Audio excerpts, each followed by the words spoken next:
నమస్కారం. ప్రతిరోజు మాదిరిగానే ఈరోజు కూడా వార్తల విశ్లేషణలు. విశాఖ జిల్లాకు సంబంధించిన ఎడిషన్స్‌లో వచ్చినటువంటి వార్తలను విశ్లేషించుకుందాం. 2024 మే 23వ తేదీ ఏ దినపత్రికల్లో ఏ వార్తలొచ్చాయన్న విషయాన్ని మీకు చదివి వినిపించే ప్రయత్నం చేస్తున్నాం. ముందుగా సాక్షి దినపత్రిక నుంచి ఏం రాశారన్నది ఒకసారి తెలుసుకుందాం. పన్ను మోసం చెరో సగం అంటూ ఒక వార్తని వీళ్ళు ప్రధానంగా ప్రచురించారు. ఆ విషయాలు ఏమిటి తెలుసుకునే ప్రయత్నం చేద్దాం.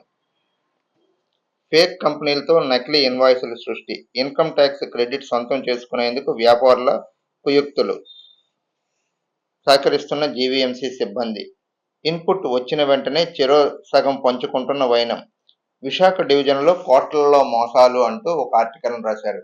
అంటే ఈ వ్యవహారం చేయటం వల్ల విశాఖపట్నం గ్రేటర్ విశాఖ మున్సిపల్ కార్పొరేషన్కి కోట్లలో నష్టం జరుగుతుంది అన్నది అక్కడ ఉన్నటువంటి సాక్షి పేపర్ వాళ్ళు దాన్ని చాలా విపులంగా వివరిస్తూ రాశారు. ఇక 122 కోట్లతో వైద్య పరికరాలు అంటూ మరో హెడ్లైన్ పెడుతూ ఒక వార్తను రాశారు.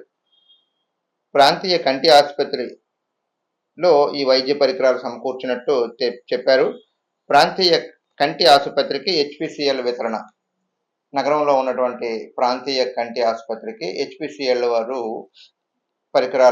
వైద్య పరికరాలని అందించినట్లు ఈ వార్త ఒకటి రాశారు.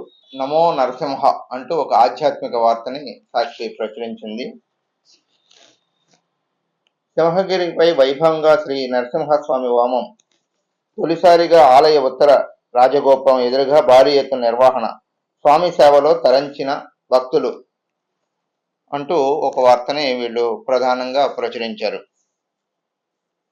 ఇక రోజు అన్ని పేపర్లు కౌంటింగ్ గురించి వార్తలు రాస్తూనే ఉన్నాయి. అందులో భాగంగా సాక్షి కూడా ఒక వార్త రాశారు. కౌంటింగ్కు పక్కా ఏర్పాట్లు. అంటే కౌంటింగ్ దగ్గర ఎటువంటి అవాంఛనీయ సంఘటనలు జరగకుండా జిల్లా మేజిస్ట్రేట్, ఎన్నికల అధికారి మల్లికార్జున ఆదేశాల మేరకు పటిష్టమైన భద్రత తీసుకున్నట్లు సాక్షి రాసింది. ఆంధ్రజ్యోతి విషయానికి వస్తే థియేటర్లు వెలవెల అంటూ ఒక వార్తని వీళ్ళు ప్రముఖంగా రాశారు. వేసవిలోని కానరాని ప్రేక్షకులు అంటూ. అంటే ఎందుకో థియేటర్లలో జనాలు లేక వెలవెలబోతున్నాయన్న సారాంశాన్ని వీళ్ళు ఒక వార్త రూపంలో మలిచారు. అంటే ఓటీటీలు రావడంతో టీవీలకే పరిమితం అయిపోవడంతో థియేటర్లు ఖాళీగా కనిపిస్తున్నాయి అన్నది ఈ వార్త సారాంశం. గడ్డలను వదిలేశారు అంటూ ఒక ఆర్టికల్ని ఆంధ్రజ్యోతి ప్రముఖంగా ప్రచురించింది. అంటే పూడికతీతపై జీవీఎంసీ నిర్లక్ష్యం వహించింది అంటూ ఈ వార్త సారాంశం. జగనన్న కాలనీల్లో రోడ్లు తవ్వేశారు అంటూ మరొక వార్తను వీళ్ళు ఇచ్చారు. మట్టితో బేస్మెంట్ ఫిల్లింగు అంటూ వీళ్ళు జగనన్న కాలనీ రోడ్లు తవ్వేశారు అన్న దానిపైన ఒక వార్త రాస్తూ, ఇష్టానుసారంగా వ్యవహరిస్తున్న సబ్ కాంట్రాక్టర్లు, అధికారులు ముద్దు నిద్ర, నెల రోజులుగా ఈ వ్యవహారం జరుగుతున్నా పట్టించుకొని వైనం అంటూ ఒక వార్తని జగనన్న కాలనీలపై రాశారన్నమాట. క్లాప్ కార్మికులకు అందని వేతనాలు. 3 నెలల కిందట విధుల్లోకి 650 మంది, రోజుకు 450 చొప్పున ఇచ్చేందుకు జీవీఎంసీ అంగీకారం. టెండర్ ద్వారా కాంట్రాక్టర్ ఎంపిక, జీతాలు చెల్లించదని సదరు కాంట్రాక్టర్, తమకు సంబంధం లేదంటున్న అధికారులు. కౌంటింగ్ పక్కా ఏర్పాట్లు, ఆర్వోలకు కలెక్టర్ మల్లికార్జున ఆదేశాలు. ఇందాక మనం చెప్పుకున్నట్టే కౌంటింగ్కు మరి కొద్ది రోజులు ఉండడంతో నిఘా వ్యవస్థను పెంచి పటిష్టమైన భద్రత చేసినట్లు వీరు కూడా ఆ వార్తను రాశారు. ఇక ఈనాడు పేపర్ విషయానికి వస్తే నాయకత్వం ఆరంభ సూరత్వం అంటూ ఒక వార్తని వీళ్ళు ప్రధానంగా రాశారు. సింహాచలం కొండ చుట్టూ ప్రహరీ పేరుతో హడావుడి, ఎంపీ విజయసాయిరెడ్డి ప్రతిపాదనతో తొలుత చకచక సగం చేసి చేతులెత్తేసారు అంటూ తీవ్ర విమర్శలు అన్నమాట. వైకాపా నాయకత్వం అన్ని ప్రారంభంలోనే చేస్తుంది, దాన్ని కంటిన్యూ చేయదు అన్న విషయాన్ని ఈనాడు దినపత్రిక ప్రముఖంగా ప్రచురించింది. ఎన్నికల సమయంలో కబ్జాల పర్వం అంటూ ఒక వార్తని రాశారు వీళ్ళు. అంటే ఎన్నికల సమయంలో ఎన్నికల్లో అధికారులందరూ ఉండిపోవడంతో కొంతమంది కబ్జాలు చేశారు అన్నది ఈ వార్త యొక్క ముఖ్య సారాంశం. ఇంజనీరింగ్ అధికారులపై కమిషనర్ కన్నెర్ర. ఇంజనీరింగ్ అధికారులపై జీవీఎంసీ కమిషనర్ శ్రీకాంత్ వర్మ ఆగ్రహం అంటూ ఒక వార్తను వీళ్ళు బాటమ్ ఐటమ్గా ఇచ్చారనమాట. జీవీఎంసీ జోన్ 2 కార్యాలయంలో ఆధునిక పనుల పరిశీలన నేపథ్యంలో ఈ విమర్శలు చేసినట్లు ఆంధ్రజ్యోతి వారు ప్రధానంగా ప్రచురించారు.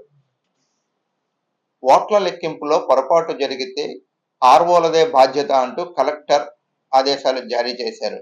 అంటే ఒకవేళ ఓట్ల లెక్కింపు కార్యక్రమంలో ఏదైనా పొరపాటు జరిగితే అది ఆర్ఓలే బాధ్యత వహించాలి. అక్కడ ఉన్నటువంటి వారందరిలో ఆర్ఓలే ప్రధాన కీలక పాత్ర కాబట్టి వాళ్ళే పెద్ద అధికారి స్థాయిలో ఉంటారు కాబట్టి తప్పనిసరిగా వీళ్ళే బాధ్యత వహించాలి. సింహగిరిపై దేదీప్యమానం అంటూ ఒక ఆధ్యాత్మిక వార్తని ఆంధ్రప్రభ దినపత్రిక ప్రధానంగా బ్యానర్ ఐటమ్ గా ప్రచురించింది. సింహాచలం కొండపైకి చందనోత్సవం రోజు ఎలా అయితే భక్తులు బారులు తీరారో అలా నిన్న కూడా అంటే పౌర్ణమి సందర్భంగా భక్తులు బారులు తీరారు. అయితే వీరందరూ బస్సుని ఆశ్రయించడంతో భక్తులకు ఎటువంటి ఇబ్బందులు జరగకుండా అన్ని సక్రమంగా జరిగాయి అంటూ ఒక వార్తని ఆంధ్రప్రభ వారు ప్రచురించారు. దాచుకో దోచుకో అనే పేరుతో నారాయణ కళాశాల యాజమాన్యంపై జరుగుతున్నటువంటి అవకతవకలు, విద్యార్థులు పడుతున్నటువంటి ఇబ్బందులను వీళ్ళు ప్రధానంగా ప్రచురిస్తున్నారు. నాయకుల చుట్టూ కాకీల ప్రదక్షిణ అంటే భవిష్యత్తులో కూటమి ప్రభుత్వం వస్తుందని అనుకుంటున్నారో ఏంటో కానీ అధికారులు మాత్రం ఈ అధికారులందరూ పోలీసుకి సంబంధించిన పోలీస్ శాఖ అధికారులు రాజకీయ నాయకుల చుట్టూ తిరుగుతూ ఈ సిఐ పోస్టుల కోసం పైరువేలు చేస్తున్నట్టు ఆంధ్రప్రభ క్రైమ్ రిపోర్టర్ ఈ వార్తని ప్రముఖంగా ప్రచురించారు. మాజీ మంత్రి సోమిరెడ్డి చంద్రమోహన్ రెడ్డి ఏలూరు జిల్లా ఉండి నియోజకవర్గం తెలుగుదేశం అభ్యర్థి త్రిబులార్ రఘురామకృష్ణంరాజు వీరిద్దరూ నిన్న గంటా శ్రీనివాసరావు గారి ఇంటికి రావడం జరిగింది. గంటా శ్రీనివాసరావు గారి ఇంట్లో ఒక విలేకరుల సమావేశాన్ని ఏర్పాటు చేశారు. ముగ్గురు నాయకులు కలిపి. ముగ్గురు నాయకులు విలేకరుల సమావేశంలో ఏం చెప్పారంటే సర్వేలన్నీ కూటమి వైపే అంటూ ఒక విశ్లేషణగా వాళ్ళు చెప్పుకొచ్చారు. వాళ్ళు చేసుకున్నటువంటి విశ్లేషణలో ఈ విషయాన్ని బయటపెట్టడంతో మన జర్నలిస్టులందరూ ఈ విషయాన్ని ప్రధానంగా తీసుకుంటూ కూటమి వైపే అంటూ మగ్గు అంటూ ఒక వార్తని ఆంధ్రప్రభ వారు రాశారు. అంగరంగ వైభవంగా అప్పన్న స్వాతి హోమం సింహాచల పై జరిగినటువంటి హోమాన్ని ప్రధానంగా వీళ్ళు ఒక వార్త రాశారు. ఆ తర్వాత పక్కాగా కౌంటింగ్ ఏర్పాట్లు అన్ని దినపత్రికలు కూడా ఈరోజు కౌంటింగ్ గురించి పక్కాగా ఏర్పాట్లు అంటే నిన్న కలెక్టరు అధికారులతో సమీక్ష జరిపి కౌంటింగ్లో ఎటువంటి పొరపాట్లు జరగకూడదు అన్నది నిష్పక్షపాతంగా కలెక్టర్ చెప్పడంతో ఈ వార్తని ప్రధానంగా ప్రచురించారు. ఇది విశాఖ జిల్లా ఎడిషన్లో ఉన్నటువంటి వార్తలు, విశ్లేషణలు. రేపు ఇదే కార్యక్రమంలో మరలా కలుద్దాం. అంతవరకు సెలవు. నమస్కారం. మీ శివప్రసాద్.